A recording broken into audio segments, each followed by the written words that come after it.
Isikhungo i-SRC sithi ucwaningo lwaso lulenziwe abantwini bakuleli abangaphezulu kuka-100,000 ezikhungweni zokuvota ukuthola kwembono ngababhekene nakho ngesikhathi bevota.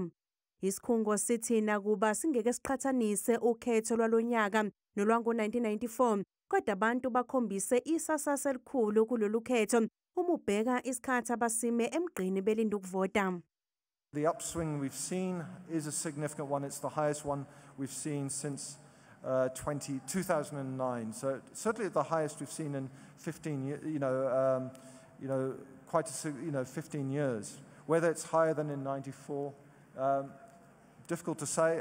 Lesi sikhungo sithi abukho ubufakazi bokuthi ke imikhankaso yamaqembu yokwethulwa kosomqulu bezethembiso zokhetho ibe nomthelela esibalweni esiphezulu sabavoti abaphuma ukuyovota. South African voters tend to be abstainers if they are unhappy with the party, hence the higher turnouts we've seen in the past couple of years. So we do not have any evidence of manifestos influencing potential turnout. Ucwaningo luveza ukuthi abantu bakuleli abangu-58% bagculisekile ngokusetshenziswa kohlelo lokuvota ngephepha. We found that the vast majority were pleased with the ballot papers used at the voting stations. 58% said they were very satisfied with the ballot papers, and a further 35% said they were satisfied.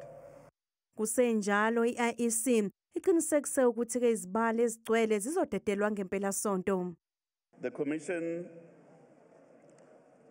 will declare the results of this election sometime over the weekend, after which the list of elected representatives will be published in the Government Gazette and thereafter handed over to the Chief Justice for purposes of convening the first meeting of the National Assembly.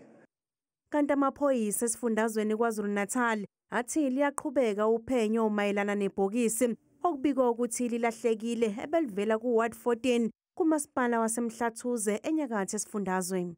Mayelana nebhokisi elilahlekile amaphoyisa kade ekhona ephelezela i-IEC kodwa kutholakale emva kwesikhathi behamba ukuthi ngathi khona ibhokisi elishodayo. Uphenyo ke esisalenza ukuthi liwe emotweni nekade ihamba noma mhlambe ngeze ukuthi lisale ngaphakathi lapha.